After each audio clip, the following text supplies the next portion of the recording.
Halo, perkenalkan nama saya Yasinta Sahma Aulia dari Prodi Farmasi NIM 121260123 kelas RE. Nah, sekarang kita akan membahas tentang adsorpsi. Apa sih itu adsorpsi? Adsorpsi berbeda dengan absorpsi. Kalau absorpsi itu adalah fase fluida ditransfer dari satu medium ke medium lain. Nah, kalau adsorpsi sendiri itu adalah fase fluida tertentu ditransfer dan dipertahankan pada bagian permukaan padatan. Bisa dilihat pada gambar bahwa absorpsi hanya ada di atas permukaan dari absorbing, bukan masuk ke absorbing fasenya. Definisi sebenarnya dari adsorpsi ini adalah fenomena yang berkaitan erat dengan permukaan di mana terlibat adanya interaksi antara molekul yang bergerak, baik itu cairan atau gas, dengan molekul yang relatif diam pada permukaan atau antar permukaan, atau akumulasi berkumpulnya partikel adsorbat pada permukaan absorban. Nah, sebelum itu kita harus tahu apa itu absorbat dan absorban. Adsorbat itu adalah materi yang terabsorpsi, sementara absorban adalah materi yang mengabsorpsi. Contohnya karbon aktif atau resin penukar ion. Nah, selanjutnya adalah proses absorpsi. Itu terdapat dalam berbagai sistem dan banyak digunakan dalam aplikasi industri seperti synthetic resin, water purification.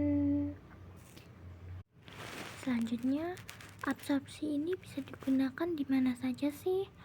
Absorpsi ini bisa digunakan untuk pencerdihan air, penghilangan kotoran pada proses pembuatan sirup, proses menghilangkan bau badan, penggunaan arang aktif, pemutihan gula tebu, norit, pencelupan serat wol, kapas atau sutra, adsorpsi gas oleh zat padat misalnya masker gas atau koloid FeOH3 yang bermuatan positif karena permukaannya itu menyerap ion H+, sedangkan koloid As2S3 bermuatan negatif karena permukaannya menyerap ion S2.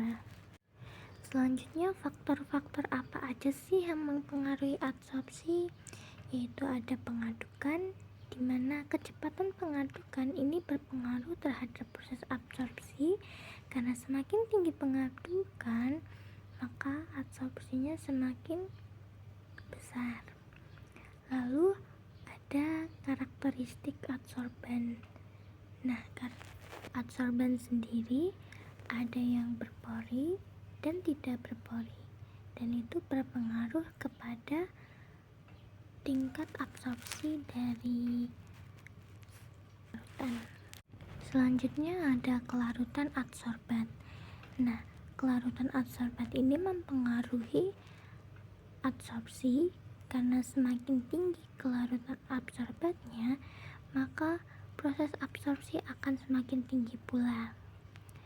Lalu untuk ukuran molekul adsorban semakin kecil molekul adsorbat, maka semakin tinggi juga proses absorpsinya, karena ukuran atau diameter dari molekul yang besar akan membuat absorpsi susah untuk terangkat ke atas karena molekulnya yang berat atau terlalu besar. Kemudian ada pH. pH air yang tinggi atau pH absorben yang tinggi itu mempengaruhi proses absorpsi. Semakin tinggi pH, maka proses absorpsi semakin kecil. Lalu ada suhu. Suhu mempengaruhi pH, yang dimana semakin tinggi suhu, semakin tinggi pula konsentrasi ion-ion yang terkandung. Nah, pada akhirnya suhu Suhu ini akan menyebabkan pH menjadi lebih tinggi sehingga proses absorpsi semakin sulit. Absorpsi dibedakan menjadi dua, yaitu absorpsi fisik dan absorpsi kimia. Absorpsi fisik terkait dengan gaya van der Waals bersifat reversibel, penghilang adsorbat dari absorben yang dikenal sebagai desorpsi. Absorpsi kimia, di mana absorbatnya itu melekat pada absorben melalui ikatan kimia primer dan tidak dapat diubah kecuali ikatannya diputus. Kemudian ada perbedaan dari absorpsi fisik dan kimia. Absorpsi fisik itu molekul terikat pada absorben adalah gaya van der Waals, mempunyai entalpi reaksi 4-40 kJ per mol dan dapat membentukkan lapisan multilayer. Absorpsi fisik ini hanya terjadi pada suhu di bawah titik didih dari si absorben, dan jumlah absorpsi pada permukaan merupakan fungsi dari si absorbennya.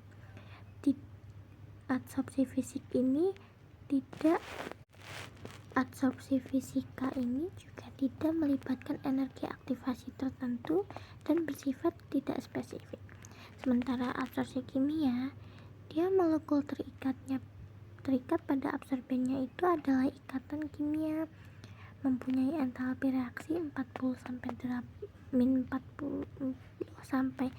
800 kJ per mol, membentuk lapisan monolayer, tidak bisa berlapis-lapis, dan absorpsi ini hanya terjadi pada suhu tinggi.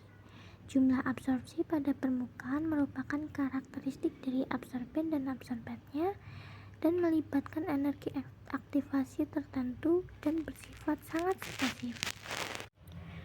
Lalu ada isothermic absorpsi atau hubungan kesetimbangan.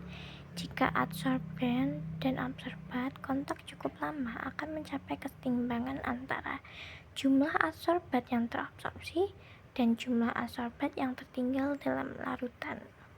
Nah, hubungan kesetimbangan ini adalah hubungan antara jumlah adsorbat yang terabsorpsi pada absorben dengan tekanan untuk gas atau konsentrasi pada suhu konstan. Pada jenis-jenis isotherm adsorpsi yang biasanya digunakan adalah voltage, di mana grafik menunjukkan bahwa kontak dari absorbat dalam proses absorpsi menunjukkan grafik yang terus ke atas, atau proses absorpsi yang bisa dikatakan meningkat secara konstan. Lalu ada Langmuir, di mana grafik menunjukkan peningkatan lalu mengalami penjenuhan atau kejenuhan saat permukaan tertutup oleh absorbat. Sekian dari saya. Terima kasih.